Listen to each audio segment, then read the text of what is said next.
What do you think about the church being more involved? Is maybe being one of the places where people can spot these hard-to-get-to people? How do they spot it, and are they actually equipped to be the ones that these people who have got health problems come to? Well, how do I feel about it? I feel very positive about it. The church is an organisation, but it's also an institution. And in terms of, for instance, black and minority ethnic groups, the Black Majority Christian Church is a local black-led institution. Back in the early time when I started, there was not so many agencies, there was not so many representatives, and things seems at that time nothing was moving for black people. Now I can see a lot of other agencies, new agencies, younger people is running with a vision. This latest venture, this latest idea of Pastors and Family Therapy Network came out of the 2009 conference. But the question came out of the talk that Pastor Edward Maliki presented. A fantastic talk on the church, the black church spiritual perspective on mental health.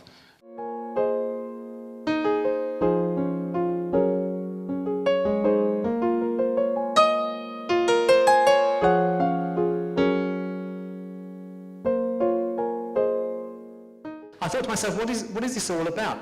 And this is really all about local communities like this. And as I was thinking about the location and this particular community, the New Testament Assembly, I was thinking about black people in mental health services, and I thought to myself, well, the obvious thing, and Malik's already referred to this, the key issue for a community like this is the overrepresentation of black people in mental health services. And I want to give you one quick example of that, because we had our board meeting this morning, and we were presented with the Mental Health Law Governance Group annual report. But in amongst that, in that report, one of the pieces of data that was presented to us was the number of patients who were detained under the Mental Health Act in the last year by ethnicity. And there's some striking statistics in there. I'm pleased to say that the detention rates have improved in the last year, but if we took up the local population for the Trust, around 8% of the local population of the Trust are black. That's covering the entire population that the Trust serves, not just this locality. So there's about 8% of the population is black. In 2009-2010, 34% of the people who were detained under the Mental Health Act were black.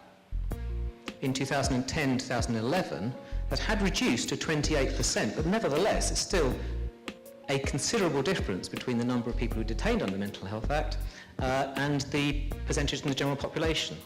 Organisational structures here, which are going to be doing the GP commissioning, and a national commissioning organisation. Now that is actually what was initially proposed. That's quite a big ask, don't you think, for GPs to suddenly take on the mantle of what the PCT was doing with managers, highly skilled managers, what's more, who've been doing things for a long time, who have a lot of skill in financial management, and you're suddenly asking GPs who go and do surgeries to go and do the same job without all that historical training. Scary, isn't it? Did it surprise you, the lack of people who actually know what's happening, and how do they actually come to find out how it's going to affect them?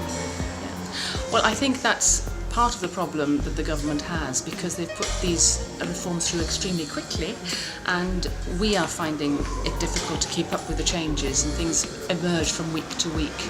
I think things feel a little bit clearer now, which is why we're able to talk about the structures in a more defined way, but it's a very fast pace of change, and I think it's up to us to try and make sure that people feel that we're involved and that we're trying to reach communities like today.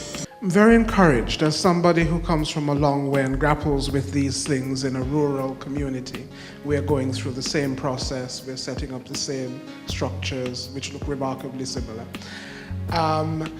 To say that you already have gone so far, I mean, I've taken away so much to share, to say there's some good practice here about how you engage communities. There's some wonderful work about communities of faith coming together and saying, let's look at a common problem, common need.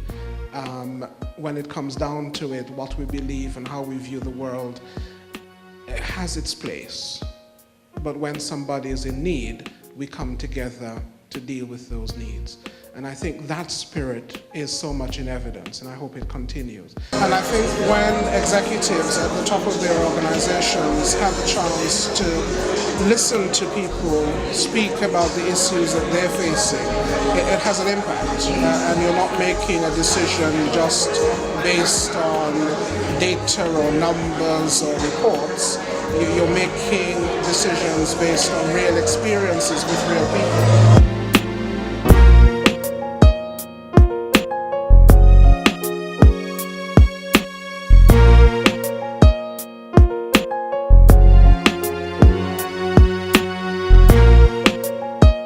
And from today, there's been members of the community, there's been some great speakers here. What's the thing that stood out to you the most, and what do you want to take away from this event? The thing that stood out to me the most was that things happen as a result of these conferences, because I'm very involved in consultation and often it doesn't lead to results. So it's really interesting to see the things that have been developed from last year and the year before's conference, and the very practical things people were talking about. Projects in terms of understanding mental health, or pastors working together, and community groups and faith groups working with statutory organisations. So those partnerships are very impressive. So, and what do you think about WCN's work, and how would you like to get involved with them?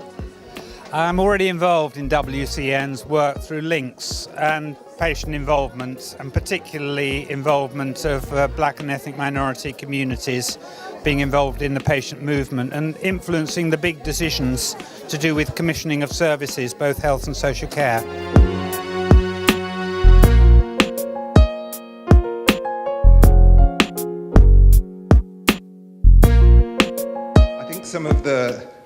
I think one of the first areas that we felt, was very much similar to the first group, in that education was quite high on the agenda in terms of what are some of the things that are important.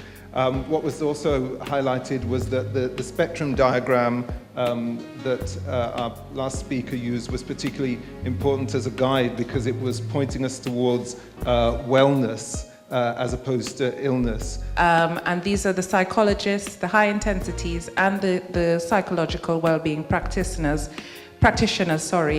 to talk about their services and what they do and how they provide support, so that we all have an understanding that everybody's role is important. Just briefly, I mean, there was a lot of work done in the last year, but I just mentioned three of them. The first one is, as Malik mentioned, we held a Black BME staff conference within the trust itself, in terms of looking at issues of BME staff, in terms of their experience, and we have invited speakers, and we explored the issue of BME staff.